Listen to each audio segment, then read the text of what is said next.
তায়াম্মুমটা খুবই গুরুত্বপূর্ণ জিনিস, কারণ ওযুর বিকল্প হলো কি তায়াম্মুম, এবং গোসলেরও বিকল্প, এবং একই পদ্ধতিতে ওযু, একই পদ্ধতিতে গোসল, তায়াম্মুমের দুটাই একই পদ্ধতি। তো তায়াম্মুমটা আপনার প্রথমে আমরা পদ্ধতিটা বলি যে তায়াম্মুমটা কিভাবে করতে হবে। তায়াম্মুমটা একবার পবিত্র মাটির উপরে হাত নিক্ষেপ করতে হবে। কয়বার? একবার। কারো কারো মতে 2 বার, কিন্তু বিশুদ্ধ মত হলো একবার।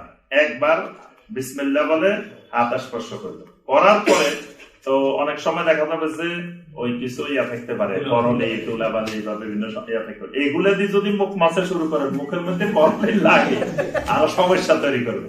তখন কি করবেন, এটারে একটু এইভাবে ঝাড়া দিবেন, দুই হাতকে ঝাড়া দিবেন, বা যেভাবে একটু যাতে ওই বড় বড় কিছু থাকলে এগুলো যাতে পড়ে যায়, কিন্তু একেবারে মুছে ফেলা যাবে না, মুছতে তো আর আপনার মাটির চিহ্ন থাকলো না, এজন্য মুছা যাবে না, এটাকে জেরে ফেলতে হবে। ঝাড়ার পরে 2টা কাজ।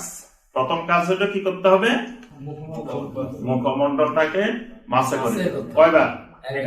একবার। এই হাত দিয়েই আর দ্বিতীয়বার হাত লাগানো লাগবে না, এটা দিয়ে প্রথমে বাম হাতের বুক দিয়ে ডান হাতের পিঠ কবজি পর্যন্ত, এই পর্যন্ত না, কবজি পর্যন্ত, আবার বাম হাত ডান হাতের বুক দিয়ে বাম হাতের পিঠ, বাস তায়াম্মুম। না, দ্বিতীয়বার করবো না, একবার স্পর্শ করব।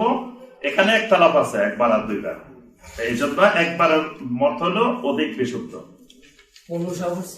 হ্যাঁ, কোন শহর এখানে একটা লাভ আছে, কারো মতে হাত কোনই শহর, হানাফি মাযহাবে কিন্তু কোনই শহর, হানাফি মাযহাবে কিন্তু 2 বার, কিন্তু আমরা বলছি যে বিশুদ্ধ মত হলো একবার হাত নিক্ষেপ করা, আর একটা হলো হাত কোনই পর্যন্ত। এটা করলে তায়াম্মুম কি হবে? পাই যাবে। তায়াম্মুমের ফরজ কয়টা? 3টা। কি কি? 2 নম্বরে পবিত্র মাটিতে হাত পা, এটা ফরজ। আর মুখ আর হাত ধোয়া, এটা এক ফরজ, যেটা একবারে করছেন, মানে আলাদা আলাদা 2 বার করেন নাই, এই জন্য একবারে ফরজ। তাহলে এই 3টা তায়াম্মুমের কি ফরজ। মনে রাখবেন তায়াম্মুমের মধ্যে কিছু সুন্নত আছে, যেমন বিসমিল্লাহ বলা, কিবলামুখী হয়ে বসা, সালাত আদায়ের ইচ্ছা করার আগে করা, তারপরে ধারাবাহিকতা বজায় রাখা, এই আঙ্গুল খিলাল করা, এগুলো হলো তায়াম্মুমের মধ্যে সুন্নত। আর তায়াম্মুম ভেঙে যায় কখন? পানি পাওয়া গেলে, অথবা যেই কারণে তায়াম্মুম সংগঠিত হয়েছে সেই কারণটা দূর হয়ে গেলে। যেমন ধরেন অনেক সময় পানি পাওয়া গেছে কিন্তু আপনি অসুস্থ, তাহলে আপনি অসুস্থতার কারণে পানি ধরতে পারতেছেন না, এই জন্য তায়াম্মুম করছেন, কিন্তু কতক্ষণ পরে আপনি সুস্থ হয়ে গেছেন, এবার আর পানি ধরতে অসুবিধা নেই, তখন আপনার তায়াম্মুম অটোমেটিক ভেঙে যাবে। আরেকটা জিনিস খেয়াল রাখবেন, শীতের দিন খুব ঠান্ডা পানি, এখন আপনি চিন্তা করতেছেন যে ঠান্ডা পানি দিয়ে কেমনে ওযু করবো, তায়াম্মুম করে ফেলাই, এই অবস্থা কি তায়াম্মুম করা যাবে? হ্যাঁ, পানি দরকার হলে গরম করবেন, পানি কি করবেন? ঠান্ডা পানিকে গরম করে নেবেন। শাইখ বিন বাজ রাহিমাহুল্লাহ বলছেন তায়াম্মুমের চাইতে আপনার গরম পানি করাটা উত্তম, মানে এখানে গরম পানি গরম হলে কোনো অসুবিধা নেই, কিন্তু আপনি প্রয়োজনে পানি গরম করবেন, কিন্তু তায়াম্মুম করা যাবে না।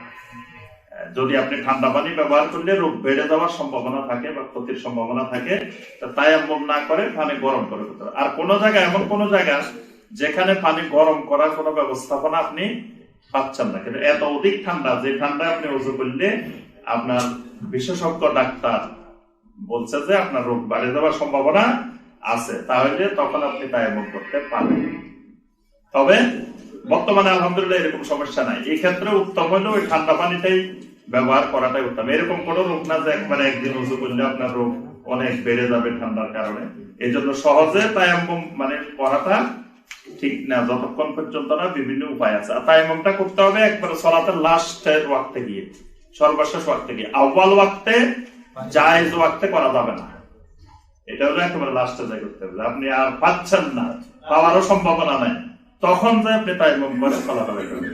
যে ওয়াক্তটাকে বলা হয় মানে যেটা হলো ওয়াক্তে ইবাহা, মানে ওই ওয়াক্তটা মানে প্রত্যেকটা সালাতে 3টা ওয়াক্ত আছে, তো সর্বশেষ ওয়াক্তটা হইলো যে আদায় করতে পারে নাই তার জন্য। যেমন আসরের সালাতে 3টা ওয়াক্ত, তো আপনি এখানে ওই তায়াম্মুম করবেন লাস্টের ওয়াক্তে গিয়ে, যখন সূর্য হলুদ হয়ে গেছে, মানে তখন ওয়াক্ত চলে যাচ্ছে, সূর্য ডুবে যাবে, তখন আপনি দেখছেন যে পানি পাওয়ার সম্ভাবনা নাই। তবে তায়াম্মুম করার পরে যদি আপনি তায়াম্মুম করে সালাত আদায় করে ফেলছেন, এরপরে পানি পাই গেছেন, তাহলে কি হবে? সালাত হয়ে যাবে, আপনার আর পুনরায় সালাত আদায় করা